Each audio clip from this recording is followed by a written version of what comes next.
Hello everyone. I welcome you all to this session. Myself, Dr. Ashma Gupta, and I'm working as an assistant professor in zoology in Higher Education Department in the UT of Jammu and Kashmir. Today, I'm going to tell you about a beautiful mechanism and a very unique mechanism which is found in the phylum Porifera. The members of this phylum, they have a unique system which is called as the canal system or the aquiferous system, and we are going to learn in this video about this system of the sponges. We all know that poriferans are the simplest invertebrates without any tissue grade or organ grade of organization. That means they do not have any systems for digestion, for excretion, or for the respiration. Then how do they manage to take their nutrition? Though they are the cellular organisms, but cells also need energy to work. Cells also need gases. They also secrete the waste gases and they also excrete the nitrogenous waste from their body. But in the absence of all these well-defined systems, there is present a canal system in their body with the help of which they manage to get their nutrition, they manage to get the required gases and throw out the waste gases and nitrogenous waste from their body. So we will learn what type of systems are present in different sponges in this very video. We know that the poriferans are called so because their body bears a number of pores. That is why porifera, pore-bearing organisms. So these number of pores, they have certain significances in their body.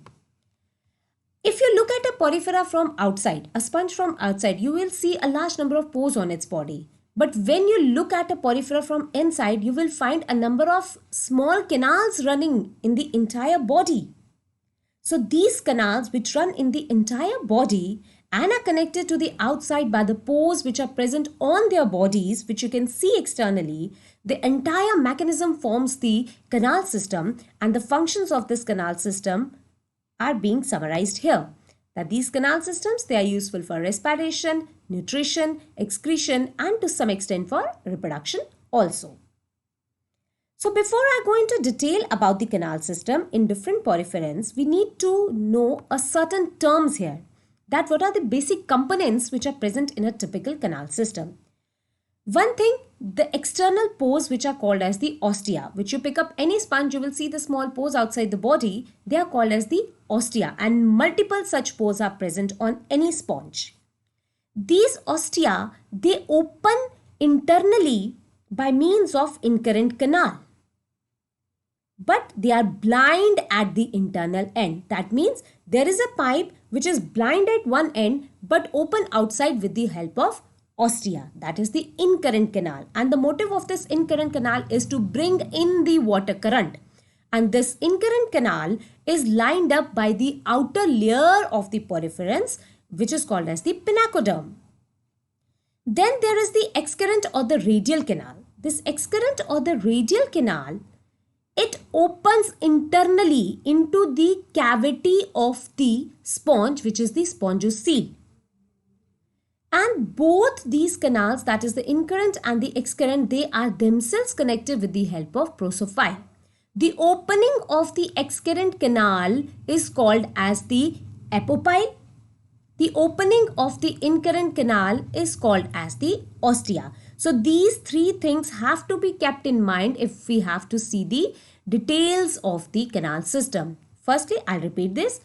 Incurrent canal which opens outside with the help of ostia. Excurrent canal, outside means outer environment from which the water will enter in the body of the sponge. The excurrent canal which opens internally into the body cavity, that is the spongocoel of the sponge itself. And the prosopyle, which is a canal which links, it is a passageway which links the incurrent canal and the excurrent canal. Now, on the basis of the complexity of the canal system, different types of canal systems are found in sponge. The three basic ones are Ascon type, Sycon type and Leucon type. In addition to these three, there is another one which is called as the Regon type, but it is limited only to some larval stages of the sponges.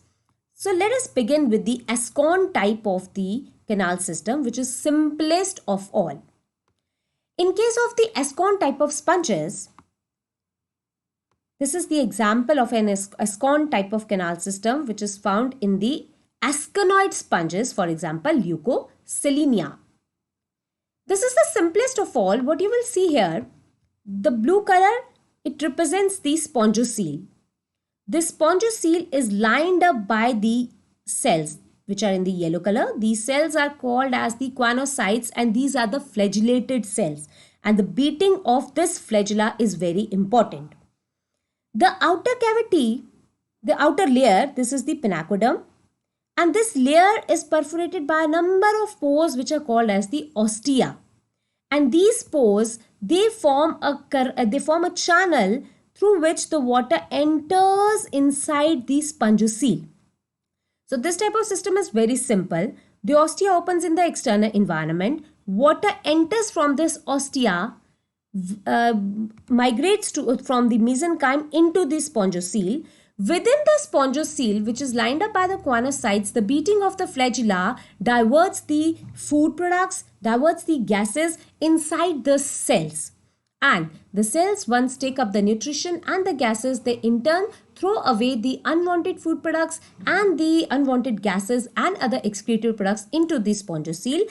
And from the spongocele, the waste products are thrown out of the body of sponge via this large pore which is called as the osculum. So this is the simplest, where not many canals or not very complexity in the body wall of the sponge is seen. This is a simple process. The water comes through the ostia, water is diverted into the spongocele, and the beating of the choanocytes, it diverts the food products and the gases within the cells, and in turn waste products, they enter back into the spongocele to be thrown out of the body of the sponge. The next type of canal system found in the sponges is the Sycon type of canal system. This is an example in the Scypha of the Sycon type of canal system. The more we will shift from the simple to the complex type of canal system, one thing we'll observe is the foldings in the body walls of the sponge. As the Ascon type was simple, the body walls were not folded that much. But in the Sycon types, there is a folding. There is a change in the configuration of the body wall, and it shows foldings. These foldings are actually representing the alternating incurrent canals and radial or the excurrent canals. So these are the alternating radial, incurrent and the excurrent canals. So let us try to understand it. What type of canal system is this? First of all, this incurrent canal, again incurrent canal, it opens to the exterior with the help of the dermal ostia. There are small pores with the dermal ostia. So water comes through the dermal ostia inside the incurrent canal. The incurrent canal then is connected with the help of the prosopyle, which are the small canals, to the radial or the excurrent canal. Incurrent canal do not have flagellated cells, but the radial canal or the excurrent canal, it has these small yellow colored flagellated cells.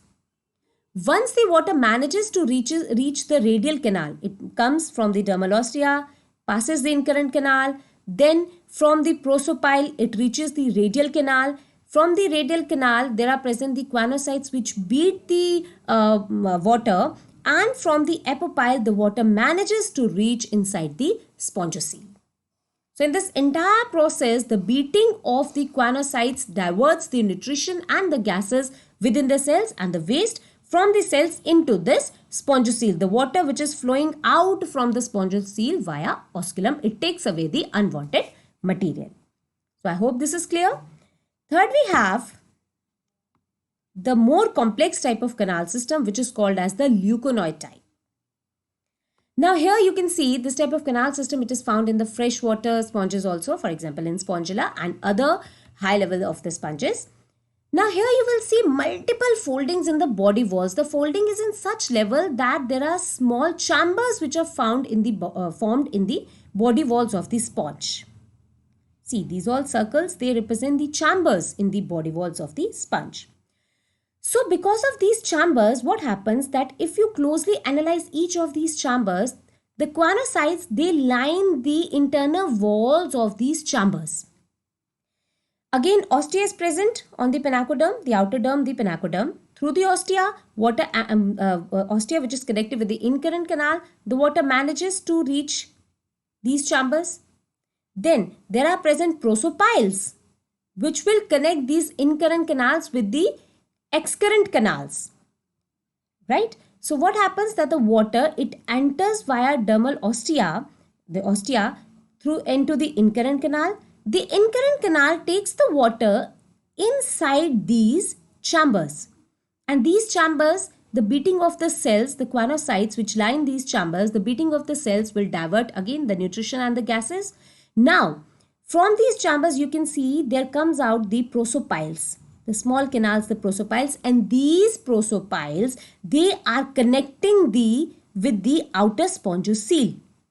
These prosopiles which form a connection with the excurrent canal, they form a bridge between the incurrent and the excurrent canal, and from the excurrent canal which is directly linked with the spongiocele, the water manages to reach out from the go out from the body of the sponge. So incurrent canal brings in the water gets inside these chambers. From the chambers, the nutrients, excretory and respiratory exchanges occurs. Then the water enters from the prosopile into these, the prosopiles into these excurrent canals, and the excurrent canals which open via apopiles into the spongiocele throw the water out of this osculum. So you can see two things here, that as the complexity of the canal system increases, that corresponds with the increase in the foldings of the walls of the sponge also. So along with this, there is another one type of canal system, which is the Ragon type of canal system, and that is but found only in the larvae of the Desmospongia. So what is the significance of this canal system? Let's repeat it once again, that if the canal systems were absent in these sponges, these simple looking organisms would not have been able to respire, would not have been able to feed and excrete and even reproduce. So this canal system forms the backbone of the sponges, because of which the sponges are able to survive in the marine conditions. So I hope this topic is clear. Thank you so much.